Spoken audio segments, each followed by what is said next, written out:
அனைவருக்கும் என் அன்பு வணக்கம். ஏப்ரல் 14ஆம் நாளுக்கு என்ன சிறப்பு என்று கேட்டால், அது சித்திரை மாதம் முதல் தேதி. எனவே தமிழ் வருடப்பிறப்பு என்று பலரும் சொல்லுவார்கள். சித்திரை மாதம் முதல் நாளாக அது இருக்கலாம். ஆனால் அது தமிழ் வருடப்பிறப்பு என்பதற்கு எந்த சான்றும் ஆதாரமும் இல்லை. அன்றைக்கு தமிழ் வருடம் பிறக்கிறது என்கிறார்கள். 60 தமிழ் வருடங்கள் என்கிறார்கள். 60 வருடங்களில் ஒன்று கூட தமிழ் பெயராக இல்லை. தமிழ் ஆண்டு புத்தாண்டு தமிழாக இல்லாமல் இருக்கிறது என்பது ஒரு புறம் இருக்க, ஏப்ரல் 14க்கு ஒரு சிறப்பு இருக்கிறது என்பது மட்டும் உண்மைதான். அது தமிழ் புத்தாண்டு என்பதற்காக இல்லை, அண்ணல் அம்பேத்கர் அவர்களின் பிறந்த நாள் என்பதற்காக. எனவே அது தமிழ் புத்தாண்டு மட்டுமல்ல, இந்திய புத்தாண்டு, மனிதகுல புத்தாண்டு என்றே நாம் சொல்லலாம். அம்பேத்கர் அவர்கள் 1891 ஏப்ரல் 14ஆம் நாள் பிறந்தார். அவருடைய படிப்பு, அவருடைய அனுபவம், அவருடைய உழைப்பு அனைத்தும் அன்றைய காலகட்டத்தில் மட்டுமில்லை, இன்று வரையில் பயன்படுகிறது. இன்றைக்கும் இந்தியா முழுவதும் பேசப்படுகிற, பின்பற்றப்படுகிற மனிதராக அண்ணல் அம்பேத்கர் இருக்கிறார். அவர் இந்த சமூக மாற்றத்தை 3 வழிகளில் முயற்சி செய்தார். அவருடைய கல்வி அறிவு கொண்டு சமூக மாற்றத்தை, அவருடைய அரசியல் பங்களிப்பு காரணமாக அரசியல் மாற்றத்தை, சமயங்களின் அடிப்படையில் மதங்களில் ஒரு மாற்றத்தை ஏற்படுத்தினார். எனவே சமூகம், அரசியல், சமயம் என்ற 3 தளங்களில் அம்பேத்கர் பணியாற்றினார். அவர் முதலில் கையில் எடுத்த ஆயுதம் கல்வி என்பதுதான். எல்லோருக்குமான கல்வி என்பதை அவர் கையில் எடுத்தார்.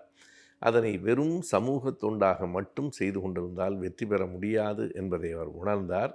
எனவே அவர் அரசியலிலும் உள்நுழைந்தார். அவருடைய அரசியல் நுழைவு என்பதுதான் எப்போதும் அதிகாரத்தை கைப்பற்றுவதன் மூலமாகத்தான் சமூகத்திற்கு நன்மை செய்ய முடியும் என்பதால் அந்த அரசியல் தளத்திற்குள்ளும் அம்பேத்கர் வந்தார்.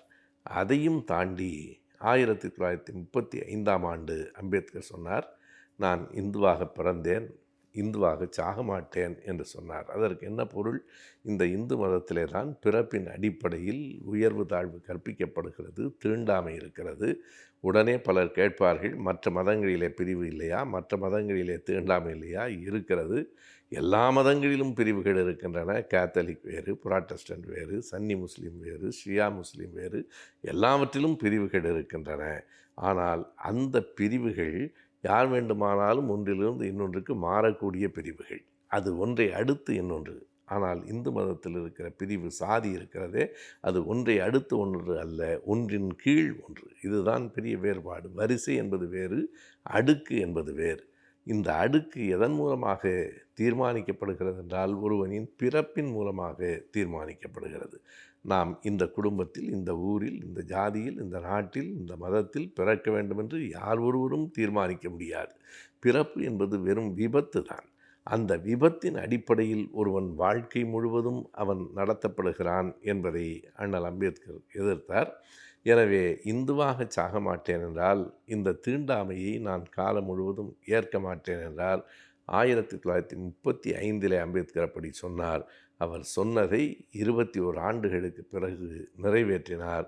56 அக்டோபர் மாதம் 14ஆம் தேதி அவர் இந்து மதத்திலிருந்து பௌத்த மதத்திற்கு மாறினார். நாக்பூரிலே நடைபெற்ற அந்த மத மாற்றம் ஏன் 21 ஆண்டுகளுக்கு பிறகு நடைபெற்றது என்றால், அம்பேத்கர் மட்டும் மதம் மாறுவதென்றால் 35ஆம் ஆண்டே மாறியிருப்பார். ஆனால் அவர் இந்த கருத்துக்களை எடுத்து சொல்லி ஒரு பெரும் திரளான மக்களோடு அந்த மாற்றத்தை மேற்கொள்ள வேண்டும் என்று நினைத்தால், லட்சக்கணக்கான மக்களோடு அவர் இந்து மதத்திலிருந்து பௌத்த மதத்திற்கு மாறினார். எனவே அவருடைய போராட்டம் 3 தளங்களில் நடந்தது. ஒன்று சமூக தளத்தில் கல்வியின் மூலமாக, இன்னொன்று அரசியல் தளத்தில் சட்டத்தை உருவாக்கியதன் மூலமாக, மூன்றாவது சமயத்தளத்தில் மத மாற்றத்தின் மூலமாக என 3 தளங்களில் மக்களுக்காக போராடிய அண்ணல் அம்பேத்கர் அவர்களின் பிறந்த நாள் ஏப்ரல் 14. அதுதான் அந்த நாளுக்கான சிறப்பு.